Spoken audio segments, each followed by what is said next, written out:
क्या बात है ठक्कर, तू भी ब्लू पहन के आया है? अच्छा लग रहा है। Thank you sir. वो शर्ट तो पुरानी है, अब एक्चुअली में क्या है, वो आशिका को पसंद है ना ब्लू, तो उसने मुझे बोला कि ब्लू पहन के आना। अरे आशिका अभी कमाल करती है, मुझे भी फोन करके बोलती है आप ब्लू पहनो। तेरी बीवी भी यार बहुत फनी है नहीं?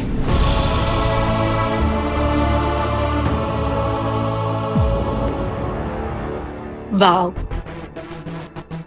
पता है बेबी, मेरा दिल कह रहा है कि आज ये अवार्ड मेरे हस्बैंड को ही मिलेगा। डोंट वरी बेब्स, तुम्हारे दिल की आवाज को गलत साबित होने दूंगा नहीं मैं। Parimal sir, merry Christmas. Same to you. इनसे मिलो, ये है रतन परिमल, हमारे इंडस्ट्री के ओजी। कम ऑन, क्या बोल रहे हो? अरे सर, अब आप ओजी हैं तो क्या करें। सर ये है Ashika. Of course I know her. हाँ, लेकिन आपको ये नहीं पता कि मैं बहुत जल्द मिसेस अर्श गुजराल बनने वाली हूँ। Oh really? Congratulations. Thank you. भाई हमें तो इनविटेशन आया नहीं अभी तक। वो कार्ड्स अभी तक छपे नहीं है ना, इसलिए। लेकिन जैसे ही डेट्स फाइनल होते हैं, हम दोनों खुद आपको इनवाइट करने आ जाएंगे। और आज जहां रजत के भी मन में पुरानी यादें ताजा हुई है सवी और भवी को साथ देखकर, वहीं आशिका अर्श के साथ जल्द से जल्द शादी के बंधन में बंधने के सपने देख रही है खुली आंखों से। सर वो छोटा सा एक फेवर चाहिए था आपसे। नो नो नो नो, मैं कुछ बताने वाला नहीं हूँ। नो। अरे सर, आपको पता है ना पिछली बार भी मेरा पोपट हो गया था। अच्छा बस इतना बता दीजिए कि जीत की खुशी में आफ्टर पार्टी रखूं या नहीं। अच्छा होना भी बहुत बुरा है। वैसे तुम्हारे साथ मेरे पुराने रिलेशंस हैं, तो मैं तुम्हें बता देता हूँ। आई एम सॉरी, इस बार भी अवार्ड तुम्हें नहीं, रजत ठक्कर को मिलने वाला है। तो कैसे हो सकता है? ठक्कर को अवार्ड कैसे मिल सकता है? ओ कम ऑन अर्श, डोंट बी अ लूजर। हार जीत तो लगी ही रहती है, सबका वक्त आता है। और अगर रजत की बात करूं तो उसका वक्त नहीं, दौर आया है। दौड़ना उसका आता है सर जो दौड़ में रहता है, और आपका ये ठक्कर ना दौड़ से बाहर होने वाला। शायद आपको पता नहीं, उसके छोटे भाई पर सेक्सुअल हैरेसमेंट का केस फाइल हुआ है। इस तरह की कंप्लेंट आई तो थी, लेकिन जब हमने वेरीफाई किया तो पता चला कि कंप्लेंट झूठी है। हाँ, केस फाइल तो हुआ था, लेकिन उसे वापस ले लिया गया। ऐसा कैसे हो सकता है सर? अरे मेरे सोर्सेस ने मुझे पक्की खबर दी है, केस हुआ है, मैं पता करके बताता हूँ आपको। हमने अपनी तसल्ली कर ली है अर्श, तुम भी कर लो, और अगर कुछ पता चले तो let me know. Excuse me. और अब जहां अर्श को पहले ही मिर्ची तो लग गई है कि वो अवार्ड तो नहीं जीत रहा है, बल्कि रेस में आगे रजत ही है, वहीं केस वापस हो जाने पर आग बबूला है। खिचड़ी तो पकाना पड़ेगा उसे जल्दी ही, नहीं तो रजत बाजी जीत लेगा, और ये हरगिज मंजूर नहीं अर्श गुजराल को। तो अब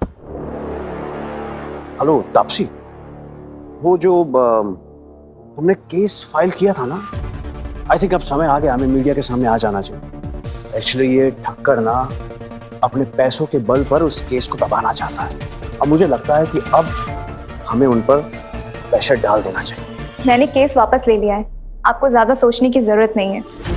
केस वापस ले लिया? किससे पूछ के? तापसी सुनो मेरी बात सुनो। मुझे पता है उस सवी ने तुम्हें अपनी बातों में फंसाया होगा। जी नहीं, बातों में आपने मुझे फंसाया था। औरत की इज्जत पर इतनी बड़ी स्पीच सुनाई थी, लेकिन आपकी सच्चाई मेरे सामने आ चुकी है। उस कमीने जिगर की जमानत भी आपने ही करवाई थी, और उसे जेल से छुड़वाकर अपने पास उसे काम पे भी रखा हुआ है, और वो आपके साथ ही रहता है, आपके लिए नौकरी करता है। आप ये केस मेरी मदद के लिए नहीं, रजत ठक्कर को नीचा दिखाने के लिए कर रहे थे। नहीं। इसलिए प्लीज आप मुझे मत बताइए कि किसने मुझे अपनी बातों में फंसाया है। और हाँ, दोबारा मुझे कॉल मत करना, मैं कोई केस नहीं करने वाली। नहीं तापसी।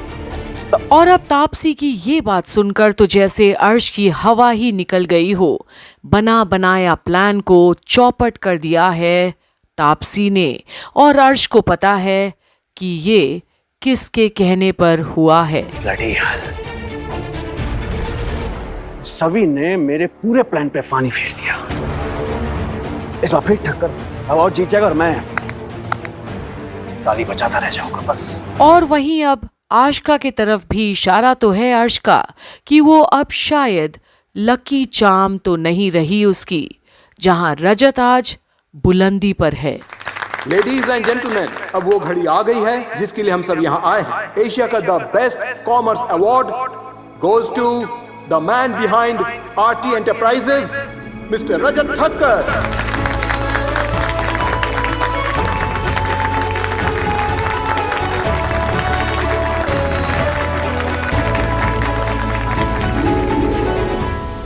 हर्ष, तुम्हारी किस्मत ना सुबह की नींद जैसी हो गई, खुलने का नाम ही नहीं ले रही। जब देखो तो इज्जत से हार जा रहे हो। भी ताने नहीं मार रही, तुम्हारी हार के लिए मुझे तुमसे ज्यादा बुरा लग रहा है। वहीं अब रजत जाता है सबके सामने अवार्ड लेने, और सभी की तो जैसे खुशी की सीमा ही नहीं आज, पर भवी के चेहरे पर कोई तरह की खुशी या गम नहीं दिखती। पहली मुलाकात से लेकर आज तक रजत और वो कभी दोस्त बन ही नहीं पाए। मैं रजत के बारे में अब सबको कुछ बताना चाहता हूँ। इनकी आंखों में हमेशा से एक सपना था जिसके लिए उन्होंने दिन रात मेहनत की है। इतने कम वक्त में ऐसे मुकाम हासिल करना आसान नहीं होता। ये रजत की ही मेहनत है जो आज ये इतने बड़े अवार्ड के विनर बने हैं, जिसकी वजह से आगे चल के बाय डिफॉल्ट ये हमारे इस एसोसिएशन के प्रेसिडेंट भी बन सकते हैं।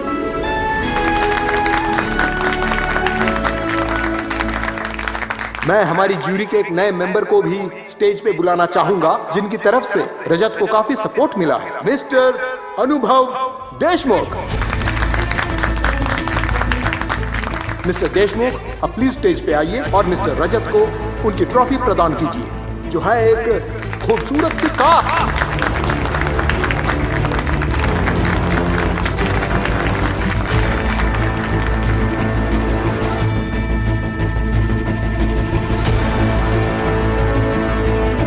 और जहां आज अगल बगल खड़े हैं दो कामयाब इंसान, वहीं रजत तब भी अपने आप को कुछ छोटा आखिर क्यों समझ रहा है भवी के सामने, जहां सभी रजत की कामयाबी पर खिलखिला रही है।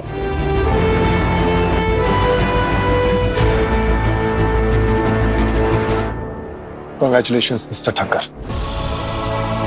और जहां आज सभी और परिवार के लिए बहुत बड़ा दिन है, क्योंकि एक तरफ रजत है जिस पर नाज है उनको, और दूसरे तरफ सभी का एक बेहतरीन दोस्त। पर सभी को ये नहीं पता कि उसकी मुस्कुराहट के पीछे अब रजत को फक्र महसूस नहीं हो रहा। अब सभी की मुस्कुराहट ही उसे चूब रही है। वहीं अर्श रजत की कामयाबी में दूसरे को ही दोषी ठहराता है। एक रजत आज अर्श पर कितना भारी पड़ गया है, ये रजत को भी अंदाजा नहीं है। जहां उसे सिर्फ और सिर्फ गुस्से ने घेर लिया है, और जहां ज्यादा गुस्सा पनपता है वहां प्यार तो नहीं टिकता। तो आप भी बने रहिए आज की शाम के साथ हमारे साथ कंप्लीट बॉलीवुड पर, जहां आप देख रहे हैं वो मैं किसी के प्यार में की सारी अपडेट्स कंप्लीट बॉलीवुड पर। Please do subscribe to Complete Bollywood and do like and share our videos. And wishing you all a very Merry Christmas. हर्ष भाई, ये सब क्या हुआ? इतना सब कुछ करने के बाद तुम हार गए। वो तापसी का केस का क्या हुआ? कुछ हुआ होता तो यहाँ बैठा होता, वहां नहीं होता। हाँ, लेकिन हुआ क्या है? तुम्हारा सपोर्ट करना ना भारी पड़ गया मुझे। मेरी सारी मेहनत, सारा एफर्ट सब बर्बाद हो गया। लूजर के साथ रह के मैं भी लूजर हो गया हूँ। All the best.